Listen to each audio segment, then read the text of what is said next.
kalau penyakit tuh 90% berasalnya dari pikiran. Aku tahu nih yang ngomong siapa nih.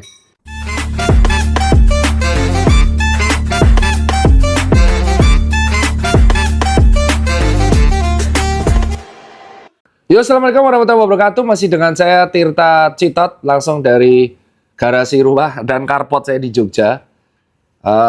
Karena bosen saya syuting di Jakarta terus di konten mitos fakta.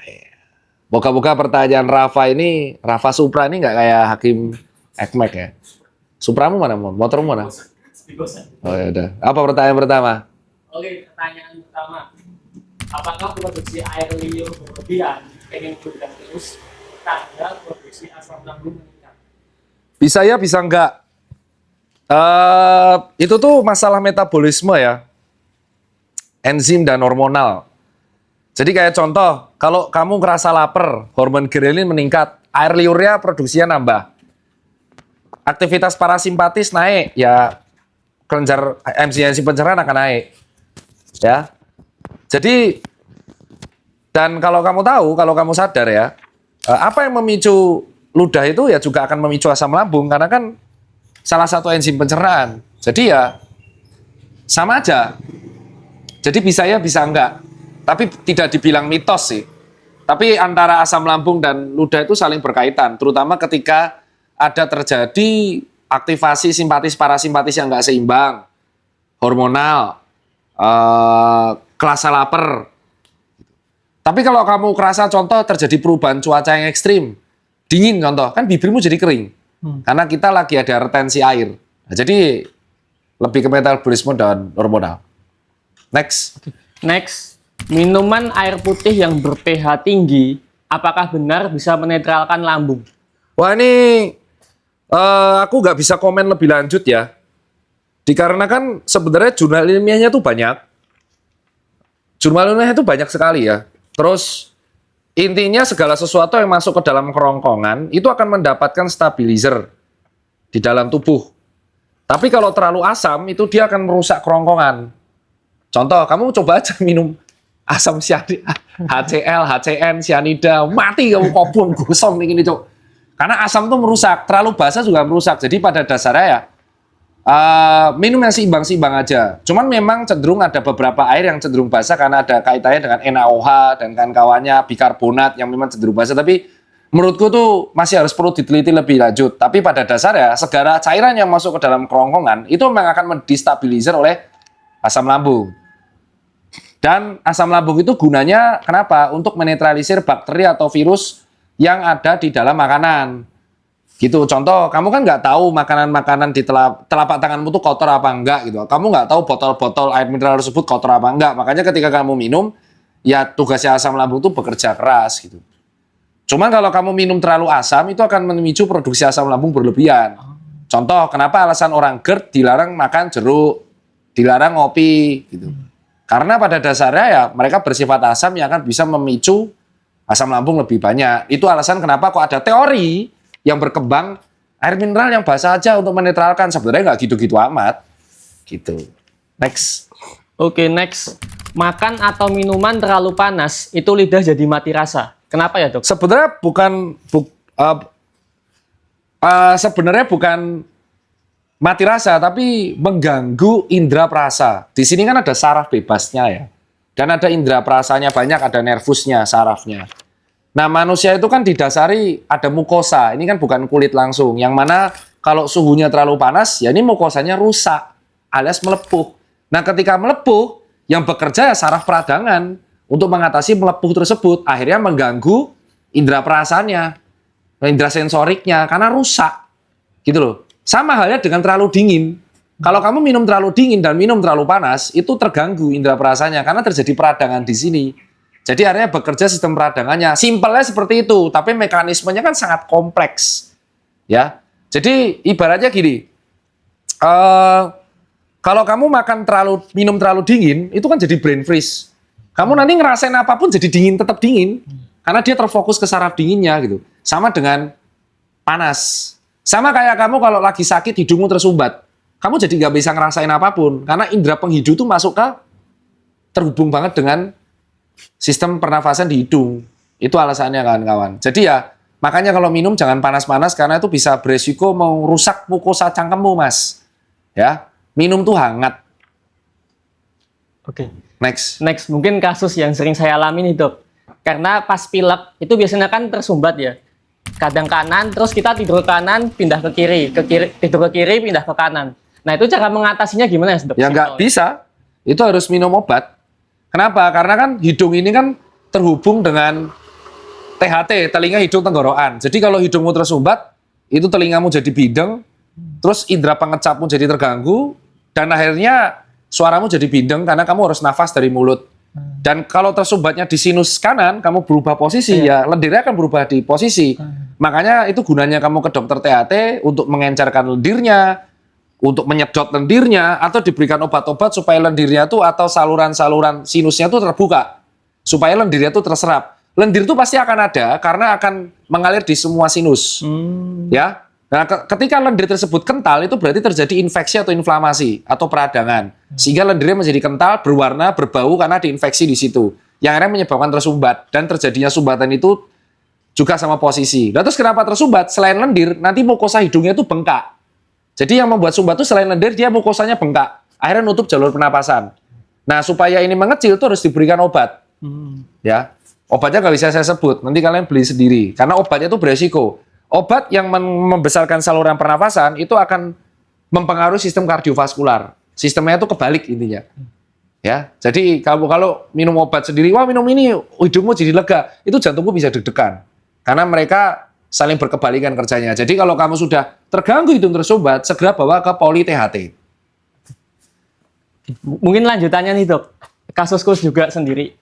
Kadang kalau kita hidung tersumbat, terus kita inguskan, itu sampai keluar mimisan, darah.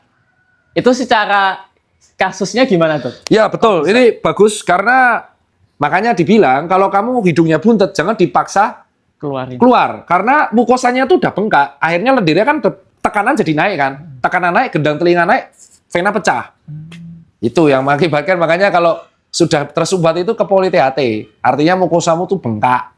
Oke, next. Apakah penderita hernia diperbolehkan untuk berlari? Ah, ini pertanyaan menarik nih. Sama suka nge-gym ya. Apakah penderita hernia tuh boleh angkat beban atau lari? Jawabannya tergantung seberapa parah hernianya dan tergantung recovery-nya. Jadi yang menentukan kapan penderita hernia tuh boleh olahraga atau tidak adalah dokter bedahnya. Oke? Karena setiap olahraga itu akan menggunakan core abdomen muscle dan akan meningkatkan tekanan intraabdomen. Apa akibatnya kalau tekanan intraabdomen naik? Berarti organ-organ di dalam abdomen itu akan tertekan. Contoh, kamu deadlift, itu menggunakan intraabdomen. Itu namanya manuver falsafa. Intraabdomen naik. Kalau lapisan inguinalismu nggak kuat, itu bisa terjadi hernia. Itu alasan, kapan kamu boleh angkat beban dan lari lagi, itu ketika dokter bedahmu mengizinkan bahwa tidak beresiko. Kalau beresiko ya tidak boleh. Contoh, larinya boleh tapi isi. Karena kan tekanan intraabdomennya berarti nggak ngoyo. Tapi kalau larinya langsung sprint, ya tekanan intraabdomennya kan bisa kocak, naik. Bisa jadi hernia lagi. Habis operasi langsung deadlift, nggak mungkin dong. Pasti pelan-pelan. Makanya dibilang buat kalian yang penderita hernia dan juga ambeien, hemoroid, setelah melakukan operasi, start slow. Jangan langsung melakukan angkat beban atau olahraga yang berat. Selalu konsultasikan dengan dokter bedah yang mengoperasi Anda. Karena kalau kamu habis operasi langsung melakukan berat-berat, wah itu bisa hernia lagi, bisa kambuhan. Di titik yang sama, atau mungkin di titik yang berbeda. Oke, next. Apa benar orang dengan gangguan kecemasan tidak disarankan untuk olahraga? It depends, diagnosa kecemasannya seberapa parah. Ya, dengan catatan, jangan self-diagnose. Wah, saya anxiety, tahu dari mana? Tanya ChatGPT. Oh, jangan. Yang itu yang terjadi malah tambah parah. Kalau anxiety-mu sudah tegak diagnosanya, entah itu dari psikolog atau psikiater, yang pertama dilakukan adalah seberapa parah anxiety itu. Dan seberapa parah anxiety tersebut mengganggu aktivitasmu. Dan harus dicari cara mengatur atau memanage kecemasan itu. Ada orang yang copy mekanismenya itu dengan olahraga. Sebagai meditasi aktif, itu kayak saya. Saya insecure, overthinking dengan future, lalu saya melakukan meditasi aktif dengan cara long run. Itu efektif. Ada juga yang insecure-nya itu coping mekanismenya dengan cara yoga atau meditasi. Diem. Bisa jadi. Itu boleh. Ada yang dengan dia berendam, ada yang dia dengan sauna. Jadi coping mekanisme orang itu berbeda. Tetapi betul, olahraga itu bisa mengurangi intensitas anxiety. Dengan catatan nggak adu Strava, Mas. Kalau adu Strava sama adu outfit, anxiety-nya nambah, Mas. Next. Mengapa setelah minum kopi malah mengantuk? Padahal jelas-jelas niat minum kopi itu menambah fokus dan meningkatkan konsentrasi. Apakah ada gangguan tertentu, Dok? Ya karena pola tidurmu berantakan lah. Mengantuk itu artinya tubuhmu lelah. Mengantuk itu artinya otakmu butuh oksigen. Ketika kamu sudah minum kopi sebagai dorongan kafein agar kamu standby, meningkatkan aktivitas simpatis, dan meningkatkan adrenalin, dan kamu masih mengantuk, berarti pola tidurmu berantakan, Mas. Berarti tubuh menganggap kamu tuh ada sleep debt. Sehingga kamu harus tidur siang. Even kamu minum kopi 1 galon, ya kamu tetap akan ngantuk. Kopi itu kan diuretik, endingnya dibuang lewat air kencing. Jadi kalau kamu sudah minum kopi dan tetap mengantuk, artinya tubuhmu tuh fatigue, tubuhmu tuh lelah. Gitu loh. Ngantuk itu artinya tubuhmu tuh lelah. Gitu. Jadi kalau kamu mau minum kopi 1 galon, tapi kamu tetap ngantuk, it means ya tidur, Mas, karena tubuhmu tuh lelah. Ngerti? Mati, tidur nggak tidur mati. Itu alasan saya mengurangi nonton Liverpool ya. Stres soalnya. Kalahan sekarang. Sama berarti. Next. Oke, masih seputar kopi nih, Dok. Tadi bikin nggak ngantuk. Kalau sekarang minum kopi bikin jantung berdebar. Apakah itu tanda penyakit jantung?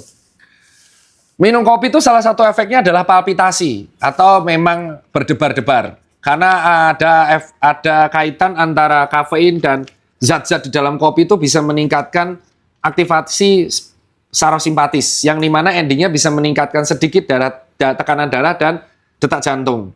Itu yang pertama ya. Yang kedua, itu alasan kenapa bagi orang yang aritmia, kalau mau minum kopi, itu dihindarin. Kecuali kamu pakai pacemaker. Ya, tapi kalau itu hipertensi, itu masih boleh. Sepanjang hipertensinya nggak stage 2, alias di atas 160. Itu bahaya kalau 160. Ya. Jadi ingat, minum kopi itu sebenarnya ramah buat penderita jantung, asalkan bukan yang ada gangguan irama jantung dan gangguan tekanan darah, ya. Dan kalau misalkan kalian ada gangguan tekanan darah dan gangguan irama jantung tapi tetap pengen ngopi, konsultasikan dengan dokter jantung Anda, dan Anda harus rutin check up EKG, ekokardiograf. Karena untuk mengecek irama jantungmu seberapa nggak stabil. Kalau misalkan kalian ada gangguan irama jantung dan kalian minum kopi terlalu banyak, ya nanti bisa takikardi berlebihan. Dan nanti bisa menjadi gangguan irama jantung yang parah. Itu kalau dari saya. Dan saya minum kopinya nggak pakai gula. Karena nanti efek gulanya yang jadi ketara. Menutupi efek kafeinnya. Oke, next. Apakah penderita aritmia bisa sembuh? Penderita aritmia itu tergantung bisa sembuh apa enggak, apa yang menyebabkan aritmia. Aritmia itu gangguan irama jantung dan ini sebenarnya ranahnya dokter spesialis jantung. Ranahnya dokter umum itu adalah merujuk. Oke, jadi kita akan lihat iramanya seperti apa. Contoh iramanya duk-duk-duk, skip, duk-duk-duk, skip. Ya langsung dirujuk aja ke dokter SPJP dan nanti dokter SPJP akan melakukan pemeriksaan fisik dan pemeriksaan penunjang yaitu EKG. Ya, apakah bisa sembuh apa enggak? Ya tergantung penyebabnya. Apakah gangguan iramanya itu karena genetik, gangguan elektrikal, gangguan katup, gangguan saraf, banyak konsepnya, gangguan ion, bahkan hiponatremia aja bisa gangguan irama, ya. Gangguan elektrik bisa. Jadi itu alasan kenapa kalau kamu rutinlah untuk check up setidaknya. Karena gangguan irama itu silent, tidak ketahuan kalau nggak dicek. Jadi buat teman-teman nggak ada salahnya kalian melakukan medical check up lengkap dari EKG sampai cek lab dan dicek terutama buat teman-teman yang hobi lari ya. Karena kalau kalian hobi lari, kalian harus rutin check up jantung untuk mengetahui irama kalian itu kayak apa. Karena kalian harus tahu ya. Pelari itu kalau kelelahan bisa mengalami gangguan irama dan bisa menyebabkan serangan jantung atau henti jantung atau bahkan kematian. Jadi buat teman-teman yang udah hobi lari jarak jauh, sebisa mungkin check up. Next. Oke, next. Ngemil buah sebelum makan atau ngemil buah setelah makan, itu baik yang mana ya, Dok? Nggak ada urusan, bebas. Menurut saya pribadi, bukan menurut orang lain ya. Menurut saya itu kaitan ilmiahnya ada ya sebenarnya di jurnal dan artikel, itu tidak terlalu signifikan. Hanya mempengaruhi kerja enzim dari lambung. Oke? Jadi ya, dan yang kita harus perhatikan adalah buahnya itu asam atau tidak. Kalau kalian dehidrasi, maka kalian harus memakan buah-buahan yang mengandung air yang banyak. Kayak contoh semangka, jeruk, kelapa. Tapi kalau kalian butuh energi banyak, kalian bisa memakan kandungan buah-buahan yang kandungan carbs-nya atau sukrosnya banyak, fruktosnya banyak. Contoh pisang, alpukat, HDL tinggi, ya, mangga. Tapi kalau kalian butuh yang melancarkan pencernaan, ya kalian bisa memakan buah-buahan muda yang fibernya tinggi, pepaya, ya, pepaya contoh, bengkoang contoh, ya, kiwi itu bisa. Karena apa? Buah-buahan yang high fiber itu akan membantu kerja usus. Ya, kalian mau makan sebelum atau sesudah makan terserah. Tapi kalau kalian mau jus, sarinya jangan dibuang, harus diminum juga. Itu kalau dari saya.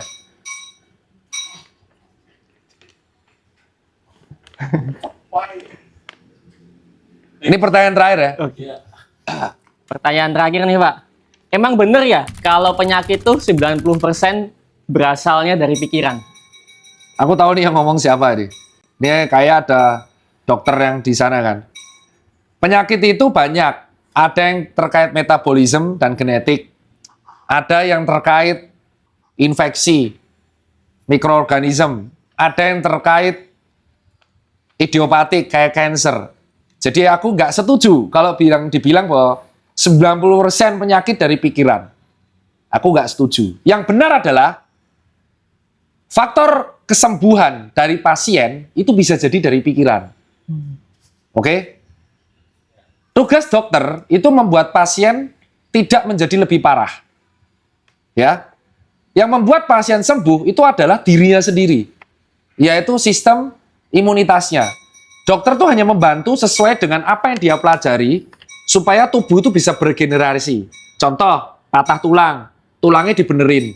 Tapi yang membuat tulang itu nyambung apakah dokter? Tidak. Ada osteoblast dan osteoklas yang membuat tulang itu nyambung. Ya, jantung. Apakah jantung ada gangguan? Terus dokter jantung langsung benerin? Tidak. Dia hanya memberikan obat-obatan dan mengatur gaya hidup supaya jantungnya bisa normal. Diabetes mellitus. Dokter penyakit dalam akan mengontrol gulanya supaya dia tidak jatuh ke dalam keadaan hiperglikemia yang sangat parah. Ya, itu yang sebenarnya teman-teman harus tahu. Tugas dokter itu membuat orang tidak semakin parah dan mengontrol pasien yang datang supaya dia bisa terbantu kesembuhannya. Nah, kesembuhan itu betul salah satu faktor utamanya come from yourself. Kalau kamu terlalu insecure, overthinking, itu akan membuat hormon stres naik, yang akhirnya kamu nggak sembuh-sembuh. Makanya disinilah peran komunikasi dokter terpenting adalah dokter tuh harus optimis terhadap pasiennya. Nah, kalau kamu ketemu saya, wah saya nggak bisa sembuh, goblok. Saya gituin.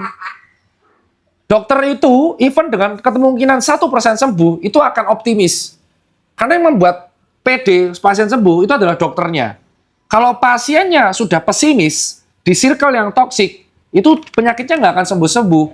Gitu loh. Makanya saya kurang setuju kalau dibilang 90% penyakit adalah dari pikiran. Penyakit itu bisa datang dari mana saja. Tetapi salah satu faktor penting yang membuat pasien sembuh adalah pikiran pasien itu sendiri. Itu alasan kenapa pikiran itu bisa membunuhmu. Ya, mungkin secara fisik dia sehat, tetapi pikirannya tuh ada mental health problem, bisa mati dia. Karena pikiran yang mempunyai mental health problem itu akan mengganggu keseimbangan hormon di otak. Jadinya apa? Kortisol naik, hiperglikemi, mati nanti dia bisa. Nah, itu yang teman-teman harus tahu. Itu kalau dari saya mau pesen.